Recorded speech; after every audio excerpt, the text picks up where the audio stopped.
Saat itu tubuhnya kelihatan sangat kusut dan rusak.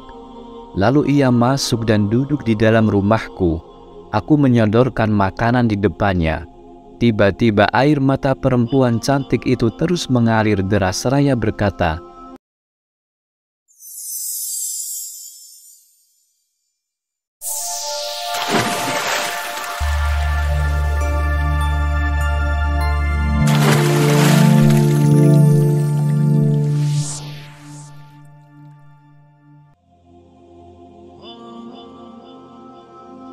Assalamualaikum warahmatullahi wabarakatuh.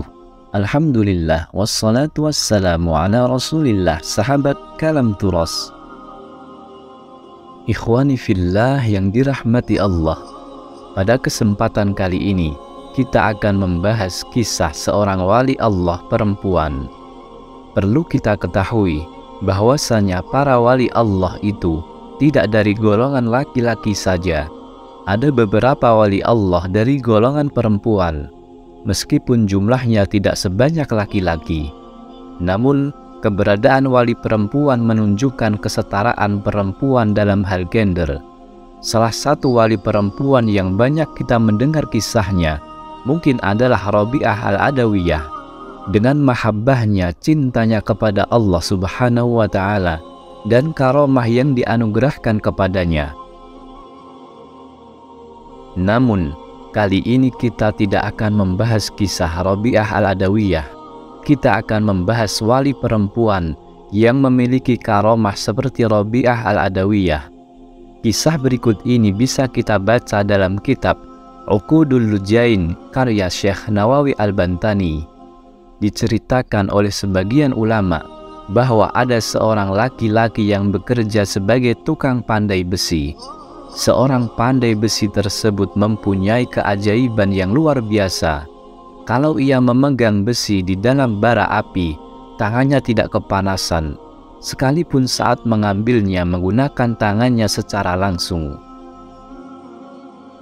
Ketika itu, ada seorang yang tergerak hatinya bermaksud menyaksikan keajaiban karomah itu. Apakah benar ataukah sekedar berita bohong? Hingga suatu hari, orang tersebut datang ke rumah si pandai besi. Ia bertanya tentang berita itu. Setelah melihat sendiri, ia memandangi dengan penuh kekaguman. Setelah pandai besi itu menyelesaikan pekerjaannya, lelaki tadi memberi salam kepadanya, dan si pandai besi pun menjawab salam tersebut. Lalu kemudian lelaki tadi berkata, "Malam ini aku ingin menjadi tamumu. Kamu tidak keberatan bukan?" Si pandai besi itu menjawab, "Dengan suka hati aku menerima kehadiranmu." Kemudian lelaki tamu tadi diajak masuk ke rumahnya. Hingga setelah makan malam tiba, ia pun disuguhi makan malam. Selesai makan hingga menjelang tidur, lelaki itu tidak menjumpai suatu kelebihan yang dilakukan si tukang pandai besi tersebut. Ibadah fardunya hanya seperti itu. Ia tidur malah hingga sampai subuh. Di dalam hati lelaki itu berkata, barangkali malam ini ia sengaja merahasiakan ibadahnya. Lalu lelaki tamu itu meminta izin agar diperbolehkan bermalam untuk yang kedua kalinya. Ia mencoba memperhatikan amaliyahnya si tukang pandai besi tersebut. Ternyata tidak ada kelebihannya dalam menjalankan kewajiban dan kesunahan beribadah. Akhirnya, lelaki tamu itu berkata, "Sudah seringkali aku mendengar betapa besar Allah memuliakan dirimu. Kebetulan aku sendiri juga menyaksikan kehebatanmu itu. Tetapi setelah aku perhatikan secara lahiriah, ternyata tidak ada kelebihan yang aku jumpai dalam ibadah fardu atau sunnahmu. Kalau begitu, dari manakah tingkatan itu kamu peroleh? Kelebihanmu itu kamu peroleh dari mana?" Si pandai besi itu pun menjawab, "Saudaraku, aku memiliki kisah yang sangat menarik." Kisahnya begini, dahulu aku bertetangga dengan seorang perempuan yang sangat cantik sekali. Aku cinta sekali padanya.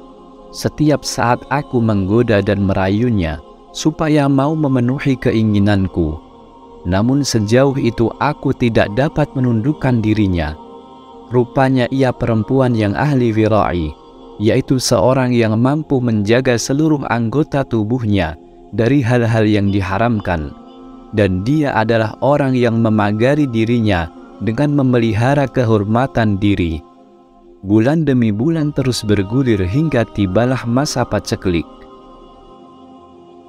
Makanan sulit diperoleh, kelaparan merata di mana-mana. Suatu hari, ketika aku sedang menikmati udara di rumah, tiba-tiba pintu aku diketuk oleh seseorang.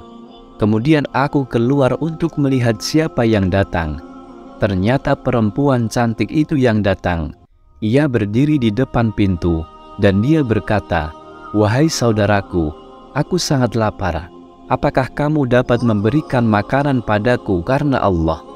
Aku pun menjawab, "Aku tidak dapat memberikan makanan kepadamu kecuali jika engkau menyerahkan tubuhmu kepadaku. Apakah kamu tidak tahu perasaan apa yang ada di dalam hatiku? Apakah kamu tidak tahu kalau aku mencintaimu?" Aku pun menyatakan kejujuran hatiku kepadanya. Wanita itu menjawab, "Aku memilih mati daripada durhaka kepada Allah." Lalu perempuan itu kembali ke rumahnya. 2 hari kemudian ia datang lagi. Ia meminta makanan seperti yang dikatakan tempo hari. Aku juga memberi jawaban seperti jawabanku yang kemarin. Saat itu tubuhnya kelihatan sangat kusut dan rusak. Lalu ia masuk dan duduk di dalam rumahku. Aku menyodorkan makanan di depannya. Tiba-tiba air mata perempuan cantik itu terus mengalir deras seraya berkata, "Apakah makanan ini kau berikan semata-mata hanya karena Allah?" Aku menjawab, "Aku berikan makanan itu agar kau bersedia menyerahkan tubuhmu kepadaku." Ia pun bangkit dan meninggalkan makanan itu tanpa menyentuhnya. Ia kemudian melangkah keluar rumah, menuju rumahnya sendiri yang berada tak jauh dari rumahku. 2 hari kemudian, ia datang lagi. Ia mengetuk pintu sambil berdiri di depan pintu. Kulihat tubuhnya kian kurus kering, suaranya terbata-bata, punggungnya membungkuk karena menahan lapar.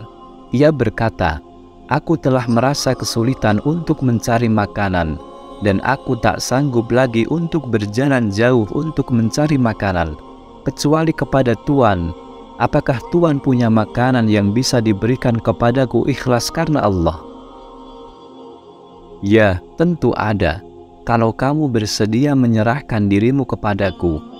Aku pun menjawab demikian. Ia kemudian menundukkan wajah. Beberapa saat ia masuk dan duduk di dalam rumahku. Saat itu aku benar-benar tidak mempunyai makanan yang dapat kuberikan untuknya. Maka aku segera menghidupkan api untuk memasak makanan untuknya. Setelah masak dan makanan kuletakkan di depannya, tiba-tiba aku tersadar memperoleh petunjuk dari Allah Subhanahu wa Ta'ala. Dalam hati, aku berkata, "Sungguh rusak sekali diriku ini." Sesungguhnya, perempuan ini termasuk orang yang diberi akal, dan begitu pula ketaatannya pada agamanya. Dia tidak memakan yang bukan miliknya. Dia berulang kali datang ke rumahku karena kelaparan, tetapi diriku tidak mau menghentikan perbuatan maksiat kepada Allah Ta'ala. Aku lalu berdoa, "Ya Allah, aku bertaubat kepadamu dari perbuatan dosa yang kulakukan. Aku tidak akan mendekati wanita itu selamanya." Lalu aku dekati dia yang masih terpaku di depan makanan. Aku berkata, "Sekarang makanlah. Kamu tidak perlu khawatir bahwa aku akan meminta persyaratan itu. Makanan ini aku hanya berikan karena Allah Subhanahu wa Ta'ala."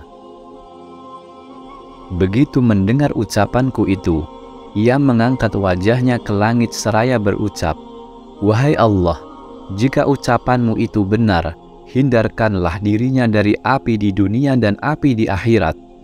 Lalu perempuan cantik itu kubiarkan menyantap makanannya. Aku sendiri berkemas dari hadapannya untuk memadamkan api. tanpa sengaja sebuah bara api jatuh mengenai kakiku, tetapi aku tidak merasakan panas, dan api itu tidak membakar kulitku. Lalu aku kembali lagi menjumpainya. Dengan penuh kegembiraan aku berkata pada wanita itu, "Bergembiralah kamu, sesungguhnya Allah telah mengabulkan doamu."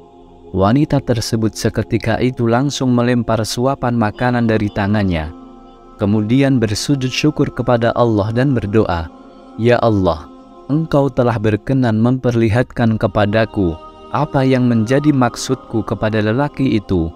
Semoga Engkau berkenan mencabut nyawaku saat ini." Maka Allah pun mencabut nyawanya, sedangkan ia dalam keadaan bersujud. Inilah cerita wali Allah yang sebelumnya ingin berzina, namun justru karena mendapatkan doa dari wali Allah perempuan yang memiliki karomah karena ia takut pada Allah dengan sungguh-sungguh, akhirnya lelaki ini diangkat menjadi wali Allah. Teman-teman yang dirahmati Allah, semoga dari kisah tersebut bisa kita ambil manfaat. Wallahu a'lam. Wassalamualaikum warahmatullahi wabarakatuh.